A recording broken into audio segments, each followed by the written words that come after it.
Morning, Penny. Good morning. Here's your purse, Mrs. Boswell. Thank you. How's your mother today? Her arm's a lot better, thank you. Good. Mr. Boswell still away? Yes. He's in Brussels on business for a few days.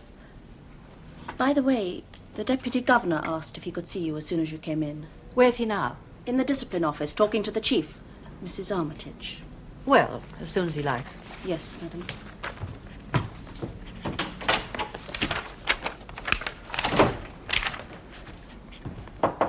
Come in. Morning, Mr. Radley. Good morning, Governor. That sounds very formal. Have you seen the papers today? No, not yet. Oh, I think perhaps you'd better read this. The health of Martha Kyle, aged 27, remanded in custody at Stone Park Prison, was said yesterday to be causing concern.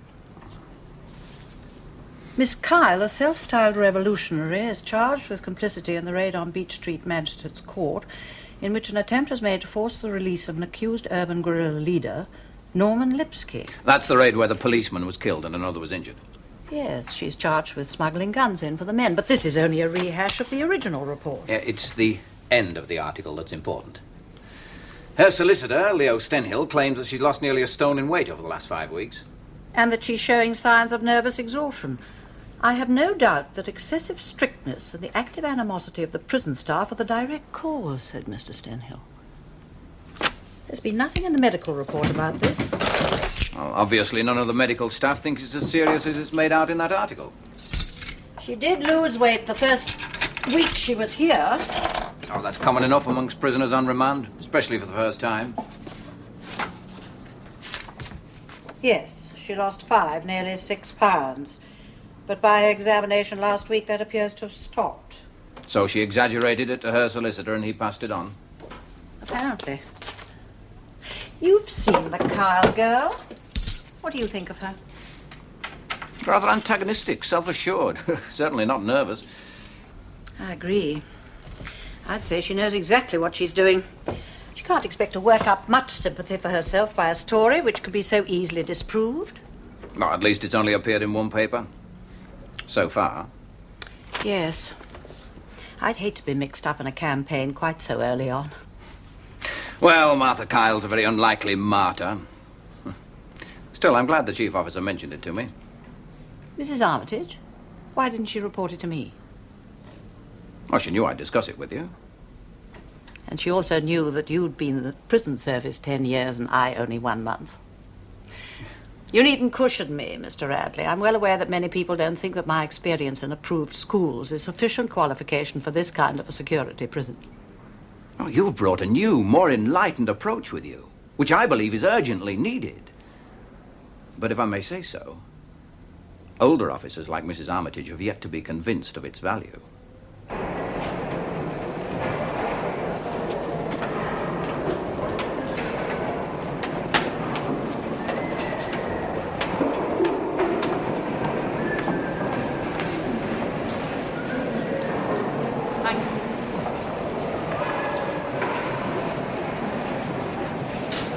Quite simply, Mr. Radley, I believe that the most important function in a prison is rehabilitation. The whole argument is how it is to be achieved. Well, there's so many theories. I suppose every new governor has her pet ideas. But we'll just have to play it by ear for the moment. Morning, Mrs. Armitage. Good morning, madam. Morning. I've taken the liberty of sending for this. What is it? It's the refused food book. I know you sign it every day, so you will have noticed that on the 4th and the 7th and the 12th, the Kyle girl is marked as having refused 1 or more meals. Yes, I had noticed. And on the first week she was on remand, just before you arrived, she refused food entirely over 2 24-hour periods and was seen by the medical officer. That goes some way to account for the loss of weight mentioned in the newspaper. Thank you, Mrs. Armitage. It is well to be prepared, madam. Of course, there is the other thing. Yes? Her solicitor implied that she's being ill-treated. I suggest we interview the girl and the officers concerned at once. If necessary, an inquiry.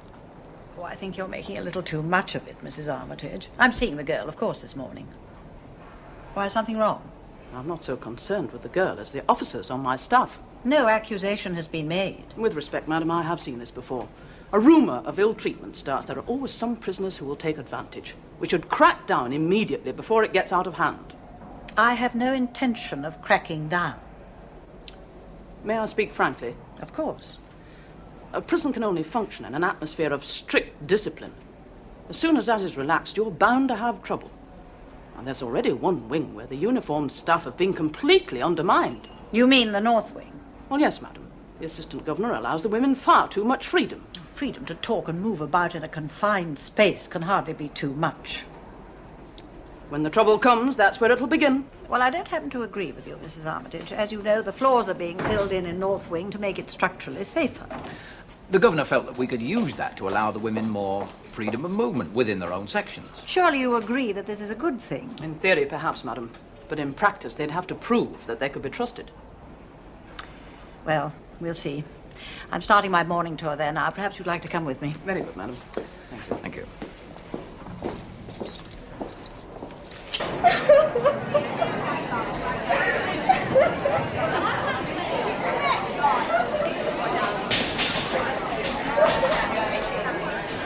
What's going on? It's Peggy Abbott, Chief. She's acting up again. What's wrong, Miss Harker? Well, I don't understand it, Gordon. First she refused to go on a working party. Then when I said she would stay behind if she wasn't well, she collapsed. She wasn't anyone near her. Peggy. Peggy, look at me. You know who this is? Now stop this. Whatever's the matter can't be settled here. Now come on, come along. Go in Miss Harker's office. This isn't a sideshow. Break it off. If they've got any work, get them started. Now, what's all this about? First of all, she wouldn't come out of her cell, madam. Then when Miss Harker said to leave the door open, she came out but refused to go on her work party. Why? Where's she assigned? Canteen cleaning. Don't you like the work? I'm not going to do it. Have you asked for a transfer? I'm not going to do it. You can't make me do it. You realize that if you're not reasonable, we must put you on a charge. Well, hit me then. Come on, hit me. Make me do it.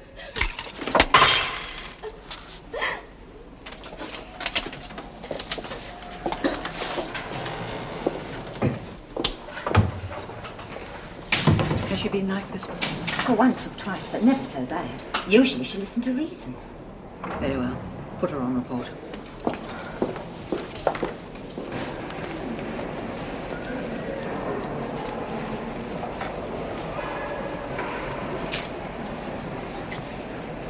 The Kyle girl is here, madam. I'll see her first. Martha Kyle.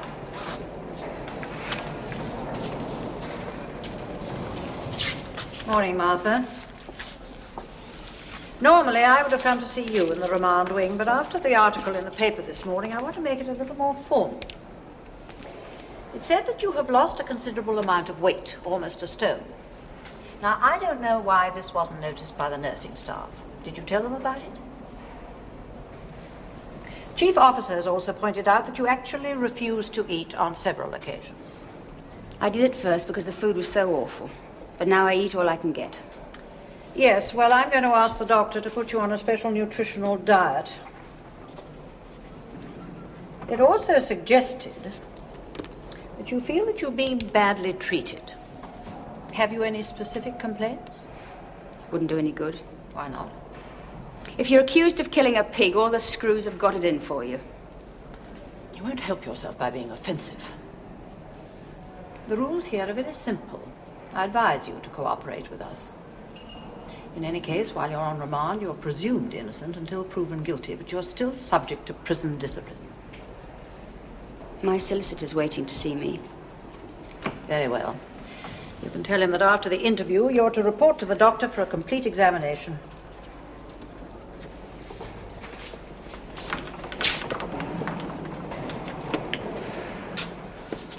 It's almost impossible to remain impartial. She certainly makes it difficult. Someone like that. Lying, cheating, stealing.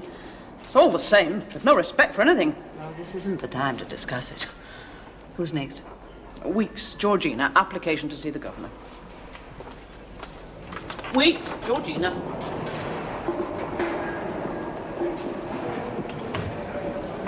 You haven't forgotten that, dear. One good turn, eh?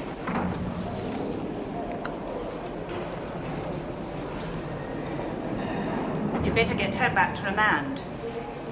Well, it's about my sister. Haven't you heard from her yet? No, And I thought maybe I could go and stay with her when I'm discharged. And, well... You want permission to write an extra letter, is that it? Yes, begging your pardon. I don't see why not, Mrs. Weeks. You do realize that you'll have to pay for the extra stamp yourself. Oh. Still, if that's a problem, I expect we can advance you one. And I'll ask the welfare officer to check with your sister and see that she's all right. Thank you. God bless you. Don't you worry, Mrs. Weeks. No, not no more. Who's next? Peever, Lily, application to see the governor. Perhaps you don't know our Lily, madam. She's been in and out for years and she's work shy. She keeps making applications, books to see the doctor, the oculist, the chaplain, something every day, so that she'll be taken off work without losing any pay. I see. All right. Eva, Lily. Lily Heaver, 47192, madam. Well, what can I do for you, Lily?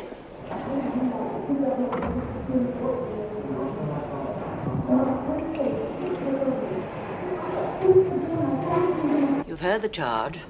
Have you anything to say? If you object to working in the canteen... Not the canteen, lady, just working. Am I to understand that you refuse to work at all? Kitchen cleaning or sewing shop, that's nothing.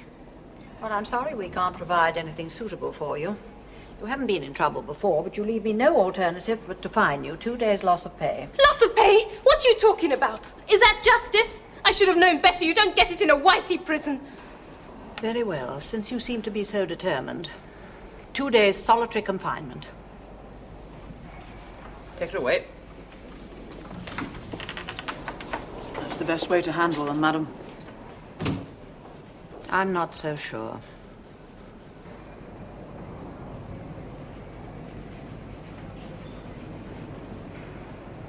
I'm afraid it's true. The Kyle girl has lost over a stone and all. Nearly 8 pounds since she was examined last week. How could it have happened, Doctor?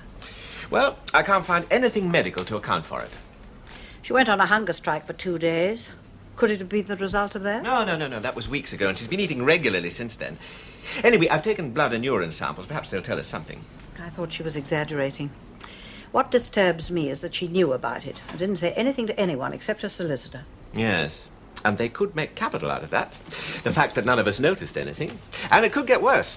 She'll have to go to the hospital wing for observation. Now, I've also examined Peggy Abbott in solitary 1. And? Perfectly healthy. Well able to stand solitary confinement. Did you find her obstructive? On the contrary, very cooperative. As a matter of fact, I wondered what on earth she was doing in solitary. Was she violent? Well, if you consider nearly braining me with a vase violent... Still, she puzzles me. In what way? I've seen violence in women before. Usually they can't stop themselves, but she seemed controlled somehow, as if what she really wanted was to provoke a reaction. Come in. Excuse me, madam. Mr. Stenhill wonders if you could spare him a minute. Stenhill? Martha Kyle's solicitor. Oh, yes. All right, Penny. I know him slightly. He's rather a tricky customer. I wouldn't exactly say that he was dishonest, but may I suggest, be careful. I have no intention of discussing her case. No, of course. I shall simply answer questions about her health and her welfare and so on. But I would appreciate it if you'd stay, Doctor. Certainly. Good day, Mrs. Boswell. Good day, Mr. Stenhill. You've met Dr. Mays, senior medical resident. Oh, yes, several times. How do you do? Oh? I'm delighted you're here, Doctor. Do sit down. Oh, thank you. Would you like some tea? No, thank you very much. I don't want to take up very much of your time. I really came about that unfortunate article in the paper this morning. You did happen to see the... Yes, I saw it. Perhaps I shouldn't have said anything, but I was concerned about my client. Naturally. She tells me that she has had no real medical attention. Well, I've just put her on a high nutritional diet and a course of vitamins. You hadn't noticed her condition before today? Well, nothing was apparent at her last examination. So you confirm there has been a rapid and serious deterioration in Miss Kyle's condition? Well, there's been an appreciable loss of weight over a short period, but I wouldn't say that it was serious, nor would I indeed describe it as a condition. And what do you think has caused it? I'm not in a position to say. Isn't it a fact that mental stress can cause this effect? It can, but I don't believe that in this case. Why not, Mrs. Boswell? She has shown no real sign of undue stress. She seems self-contained. And has behaved very well so far. So far? How did you expect her to behave? You mustn't twist my words, Mr. Stenhill. I'm sorry, I can only speak for what I see. She seems to me to have changed, to be highly nervous, almost frightened. She may allow herself to appear so to you. After all, she has a serious trial coming up. That's the whole point, isn't it? There's been so much bad publicity. In a case like this, there is very little sympathy for the accused. I can assure you that this does not affect the way she is treated in this prison. Must she be watched so strictly? She tells me that she is escorted everywhere, checked every hour of the night. Oh, you must know, Mr. Stenhill, that that is routine in the circumstances. And can you honestly say that your own attitude has not been influenced by these circumstances? Yes, I can honestly. She's just a prisoner on remand. But what of the officers in charge of her? Whatever offense an inmate may be accused of, she is treated strictly according to how she behaves in this prison. Well, yes, and yes, that's of course, as much but as I'm prepared to say at the moment. Will you forgive me? I'm rather busy. Well, thank you for being so frank with me, Mrs. Boswell. I'm delighted to see that she is in such good hands. I'm sorry to have taken up so much of your time. Good day. Good day, Mr. Stenhill.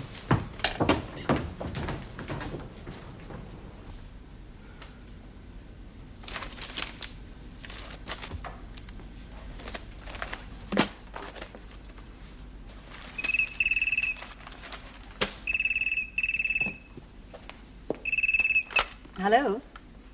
Brussels? Mr. Boswell? Yes, of course. Bill. No, I'm fine. How did you... Oh, this morning's paper. Yes, there has been something else. I spoke to her solicitor foolishly. I shouldn't have said anything. He's completely distorted everything I've said. No, it's not too bad. No problems. What about you? Everything all right? Oh, good. What? Oh, of course I do. I miss you, too. Thank you for ringing, darling. Bye.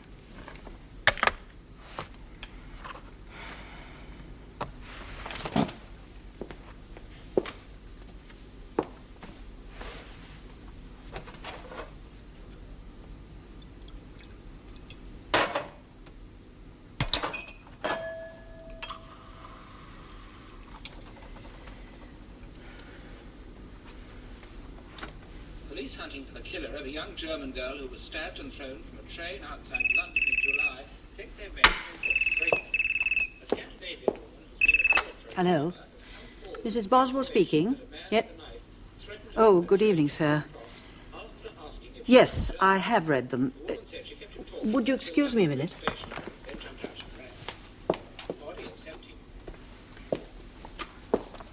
I'm sorry about that.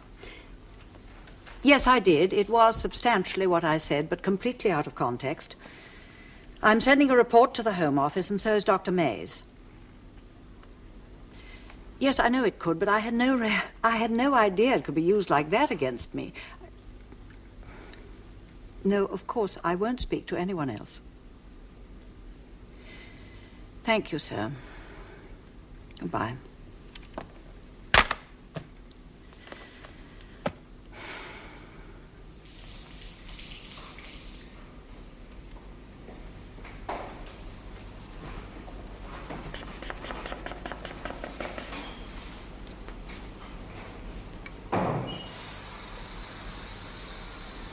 No, any further statement must come from the press office.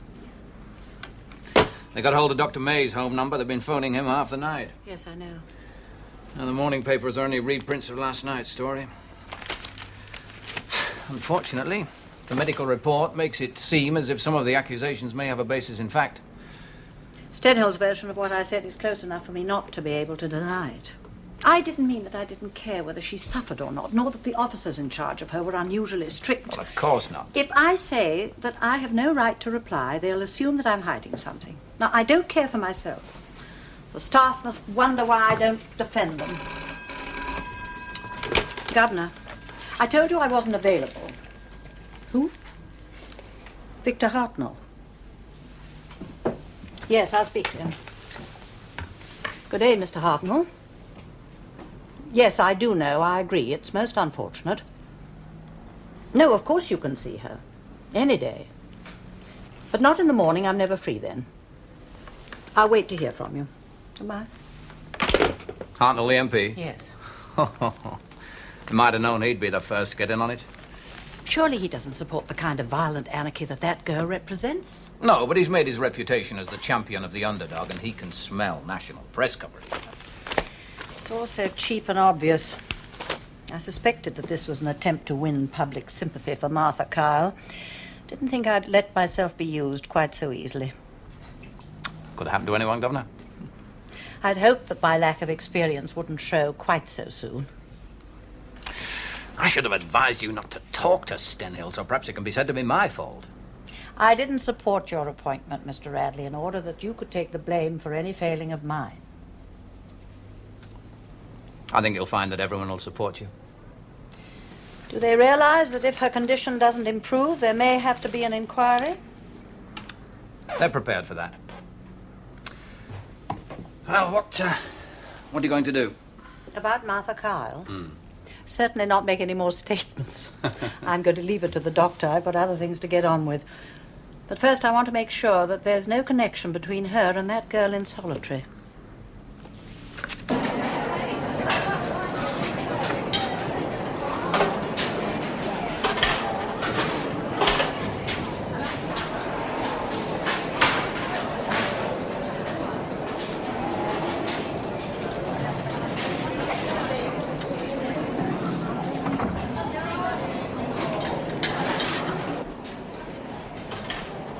Hello, Lily.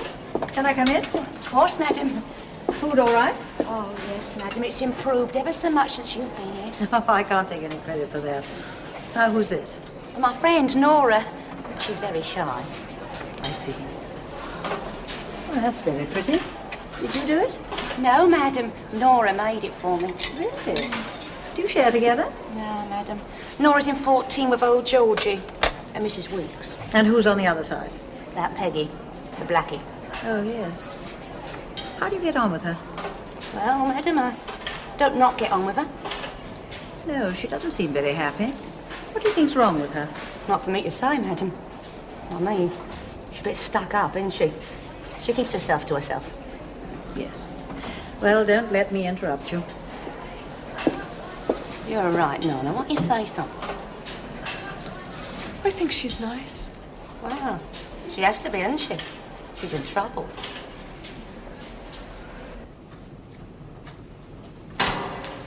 Thank you, Mrs. Armitage. How are you, Peggy? There's no need to be frightened. Why don't you sit down? Well, I'm going to sit, because I want to talk to you, and it's been a rather long day. I know it's hard not to resent it when you're being punished. But you see, a prison is run on certain very simple rules. And if you persist in breaking them... What are you talking about, lady? I know about rules. I know about punishment. What I want you to understand is why you're being punished. You're talking crazy. I am here and you're going to hurt me. Nobody's going to hurt you. You've been waiting to get me here. Why do you say that? Just because I'm black. Everyone is equal here. You won't be treated differently from anybody else. You don't treat me right. Well, what are you waiting for? Get it over. I'm here. You're going to beat me? Well, come on then, hit me. Hit me then. Ah!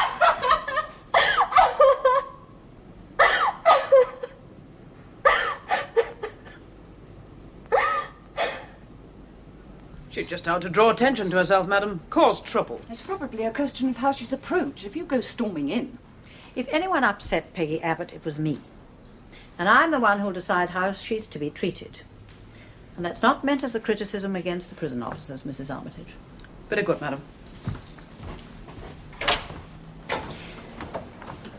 I realise that there's a fundamental disagreement between the welfare office and some of the uniformed staff on the treatment of prisoners. But I want you to remember the strain that the staff are working under, particularly at a time like this. Yes, Governor. Yes, Governor. Now, what can you tell me about Peggy Abbott, Miss Clark? Well, as you know, she's in for 6 months for child neglect. Yes. But I'm afraid our records are very scanty. She's literate. The psychotherapist notes that her response was negative, but she's considered to be above average intelligence. Governor? Yes, Mr. Radley. He's here already? No, of course I'll see him. Will you bring him up? Oh, and would you ask the chief officer to see that Martha Kyle is brought to my office? Thank you. I'm afraid we'll have to stop now. I have an MP visiting me. Miss Clark, I'd like you to check up with Peggy Abbott's relatives. I want to know more about that girl. There's something there that I can't put my finger on. Yes, of course. And give it some priority, will you? Yes, Governor. Is this MP Victor Hawthorne? Yes, it is. Hope it goes well. It's not official. Well, he couldn't possibly believe all those things you're supposed to have said. No one who knows you could. Any of us would tell him. Thank you, Miss Harker. But I can't discuss it. Sorry, Governor.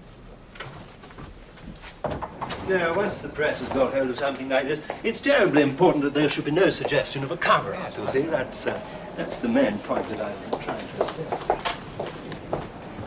There.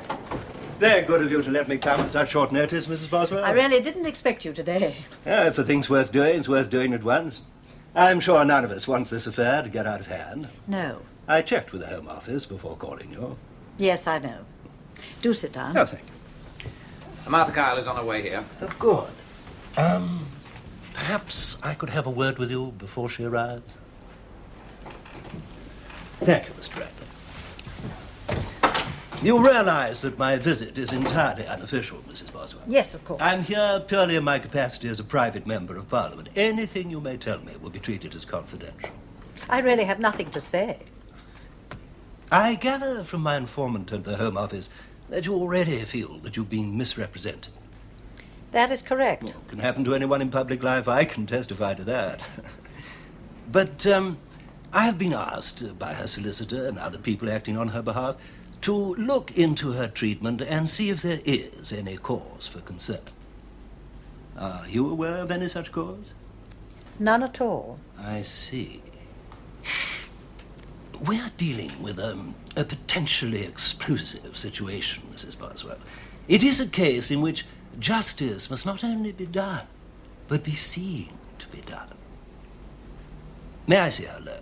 I'm afraid that's not possible. I have to be present and send a report of everything that's said to the Home Office. Well, this meeting will be useless unless she tells me what she wants to without fear of contradiction. I'm merely an observer. I cannot speak unless asked a direct question. Oh, forgive me. Perhaps you'd like to take my place. I'll sit over here. Oh, thank you.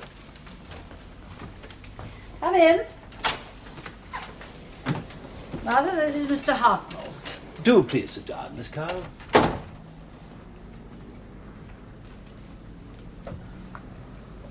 Now, first of all, do you know who I am? Yes. Well, I'm going to ask you some questions, and I want you to know that you are absolutely free to answer. Is that correct? Yes, it is. Your solicitor has made a complaint about the way you've been treated while you've been on remand here. Is there anything you want to tell me? You have lost a considerable amount of weight. Yes. Are you receiving medical attention? Since yesterday, pills and vitamins. Ah, now that interests me. Why was nothing done until yesterday? It was only yesterday that Mr. Stenhill insisted that they look after me. But surely you were examined by the medical staff before that. Well, didn't they notice anything? They said I wasn't worth bothering about. Did you tell the governor? What did she say? She said I'd be disciplined if I caused trouble. Is that all? She said if I wasn't careful, I'd be put on a special diet. Yeah, but you have been eating. Oh, yes, all I can get, but the food's so awful you can hardly swallow it.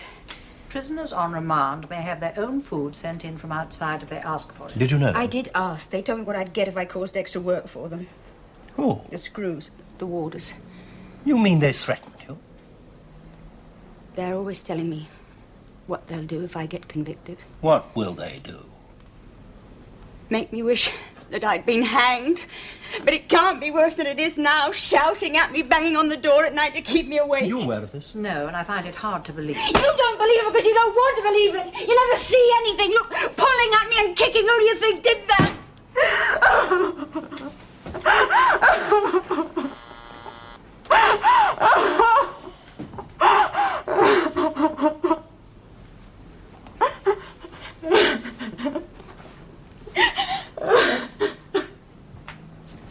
These are serious allegations.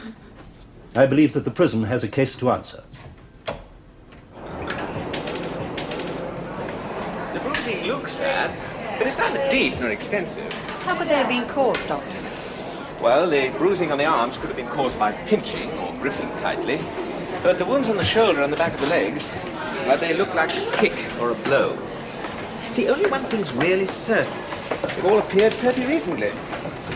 The story appeared in the newspapers yesterday morning. Are you telling me that she has been physically ill-treated since then? Well, the symptoms have appeared since then. What about the loss of weight? I'm afraid it's accelerating. I'm having her meal served in the hospital wing, and the nursing sister checks to make sure that she is eating, but it still continues. Mrs. Armitage? I've just been speaking to Sister, madam. These bruises on Martha Kyle. She did them herself, of course. I can't say that. But you must. I think we must leave it to the doctor, Mrs. Armitage. All I can say is that it's possible, even likely. But if they were self-inflicted, she'd have to be capable of great determination and ability to stand pain. She's capable of that, all right. She's capable of anything. Well, I try not to make such judgments. Right. Good night, Mrs. Boswell. Good night, Doctor. I'm sorry, madam. It's been a shock. I understand. If only we kept a 24-hour watch on her as I asked. No doubt there are many things we could have done, but our job now is to see that nothing else happens and that the staff is completely cleared. Of course, madam. Good night, Mrs. Armitage. Good night.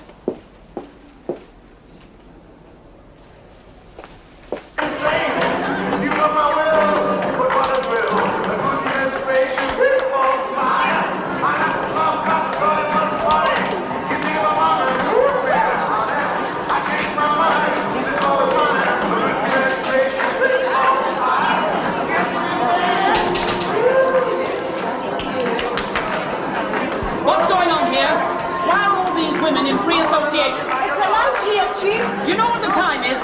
Get all those not enrolled in practical education classes back in their cells. At once! Right now, Chief.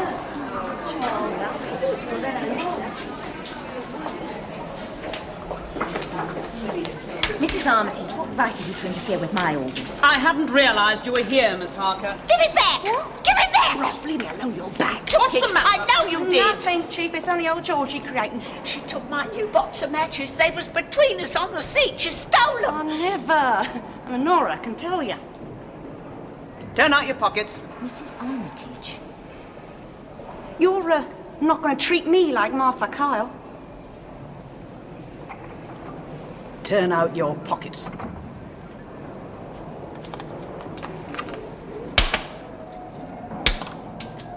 And the other one.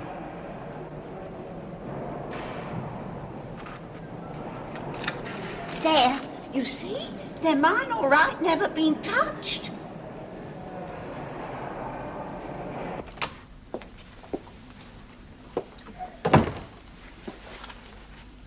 Bill? Hello, darling. I thought you were in Brussels. After what you said on the phone, I made a point of getting the English papers today. Oh, darling.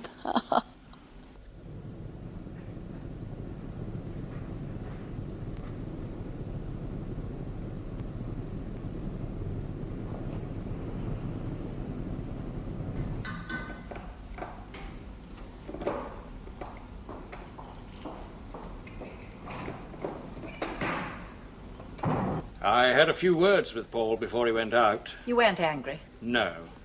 Though I did tell him that as your son, he might do you the courtesy of not adding to the strain on you. It seems that he and his student friends are beginning to agitate about this girl's treatment. What are they saying? Mental sadism, inhuman medical treatment, and so on. What are this Kyle woman and her lawyer really up to? Well, I'm not supposed to talk about it. Come on, you needn't go into details. Well, you remember the outcry after the shooting in the magistrate's court, when the policeman was killed? Yes. Well, she was seen to pass the guns to the men. Her fingerprints have been found on them. So she's no chance of getting off. And this whole campaign of how much she's suffering and how badly she's being treated just to get public sympathy onto her side before the trial. These stories about her being kicked and so on. You don't believe them? Now, don't misunderstand me, Faye. I've only read one side. But it's enough to worry you. Oh, I suppose there are many people who think that I haven't got the experience, that I'm not fit for the job. I suppose they've got every right to. Now listen, darling, I don't think so. Believe me. All I want's to be sure you know what you're doing. Things are going to get harder for you when and if this investigation starts. Yes, I know. When you're in a tough situation, you have to know you can rely on your staff, that you can trust them. Can you? I think I can. But now I've got to prove to them that they can trust me. They're all looking to me to do something, to find a solution. I haven't got one. With no reference to me, she ordered the women back to their cells. I had no idea Miss Harker was there, in view of the way the prisoners were behaving. Was there a disturbance? They were in association. It was time for the evening classes to begin. It has always been the practice for those not enrolled in classes to be locked up in their cells. If they're not, they just make a noise and interrupt. Unfortunately, we have nowhere else to put them. I see. Well, it seems to me there's just been a lack of communication. Well, there is the business of the matchbox. Matchbox? One of the women was accused of stealing a box of matches. Mrs. Armitage forced her to produce it and put her on report. Well, of course I did. The woman had been stealing. But it was so trivial, I'd rather have dealt with it myself. Did you speak to Mrs. Armitage? Well, I tried to. In any case, it was too late. The woman accused me of treating her like Martha Kyle. Well, I believe this just shows the tension that we're all under at the moment. It would be disastrous if it became so obvious to the prisoners that they could take advantage of it. Very good, madam.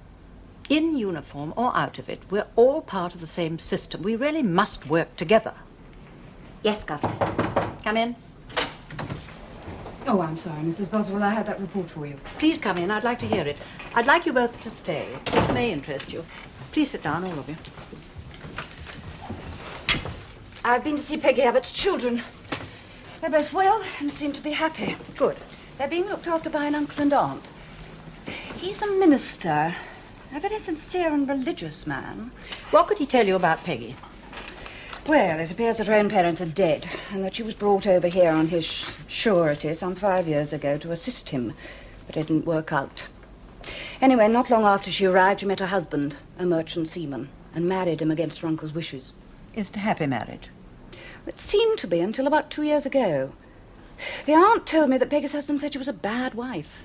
She's pretty certain Peggy hasn't seen him for the last 18 months. What's she been living on? Odd jobs, I think. Washing up and so on.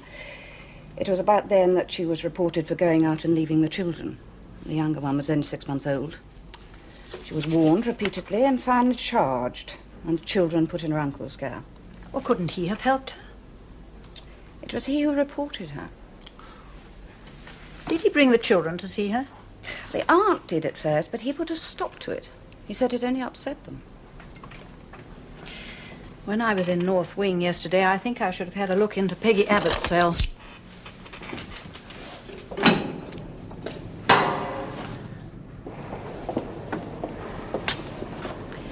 If you'd seen this, Mrs. Armitage, what would you have said? If I'd seen this, I'd have been very worried, madam. Why? Well, when a woman shuts herself away like this, putting up curtains, no pictures on the wall to remind her of outside, it's usually a sign that she's going into apathy, or is genuinely disturbed. How many of the women have got pictures of babies and children on the walls? What, of Peggy Abbott's age? Yes. Or at least 90%. That's what I thought. These moods, when she's difficult, do they come before or after visiting day? Well, usually shortly afterwards.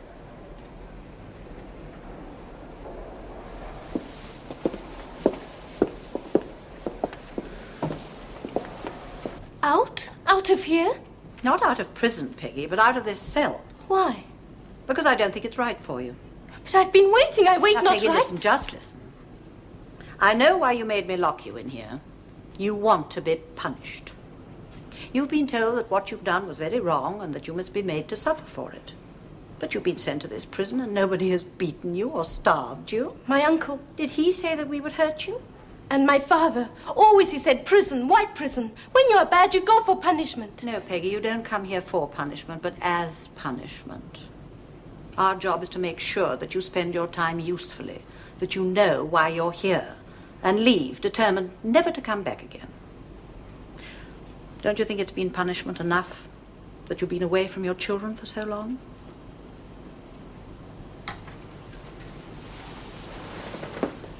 You love your children.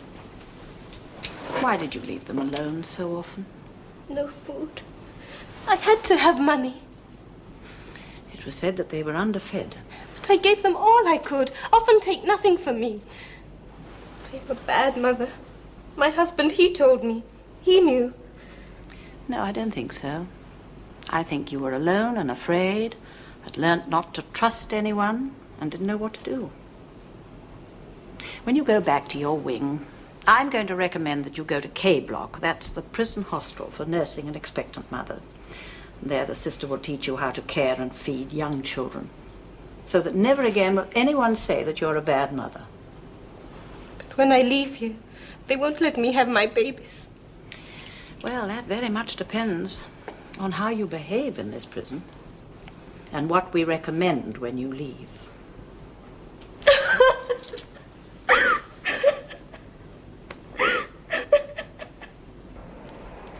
What's all the fuss about? It's only a lousy box of matches. It's not the value of the object, but the fact that you were caught stealing. Give me a chance, madam. Stealing from another inmate is a miserable offence. I cannot see but how this will go against your remission. No. Wait. Wait, if I do you a favour, would... I can't think of any favours you could do me. Look, I'll make a deal. You want to know about Martha Kyle? Well, you let me off and I'll tell you what she's up to. I don't make any deals. No, listen, I can tell you. The first week she was here, she was sent to the doctor twice to go without food. Well, I knew what she was at straight away. I was on cleaning in remand wing then, and a couple of days later I met her and I tipped her off. I told her, look, love, you don't eat for 24 hours, it goes in the refused food book and you're sent to the quack automatic. If you don't want him to stop you, you collect your tray, same as usual. Eat a little, leave a little, and get rid of the rest. How? There's hundreds of places. How else are you going to go on hunger strike without anyone knowing? 2 days loss of pay and privileges.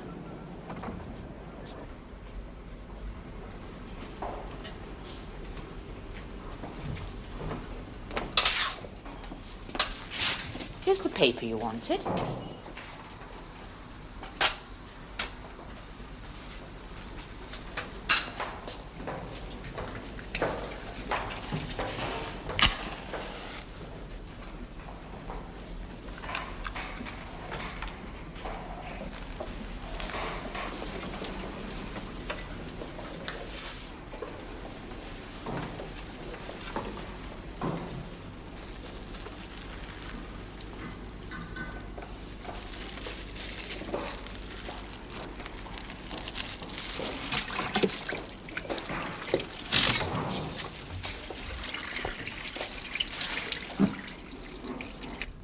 Therefore, there is no substance to the prisoner's accusations whatsoever.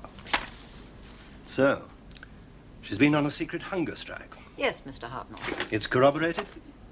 No, I needn't have said that. I suppose the bruises were self-inflicted? They were a smoke screen. They appeared at precisely the right time to confuse us and make us concentrate on them. It's exceedingly fortunate that this was found out today. I was going to speak in the House tonight. Was going to. Well, I still may say a few words. About Martha Kyle? That might be considered a breach of confidence. No, if the prison service is brought up, I shall describe the splendid conditions that I found here and the high morale. If you speak on the subject at all, Mr. Hartnell, I would prefer that you describe it as it really is. Depressing, understaffed, the prisoners in inadequate accommodation, and far too little money and planning given to any thought of improvement. Yes. Yes, of course. And so once again, I thank you for your unreserved cooperation, madam. Good day. May I keep this? I'm afraid not. Naturally, I had no idea that my client was deceiving us all. Naturally, Mr. Stenhill. I expect your press office will be making a statement. I shall not be issuing any more. The campaign is over. In any case, I estimate that it will already have served its purpose. Good day. Good day, Mr. Stenhill.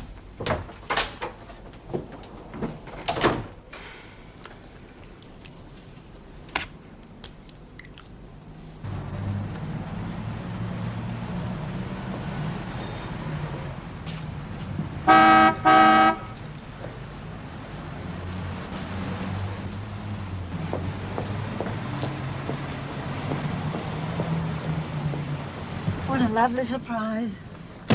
Thought I'd come and drive you home.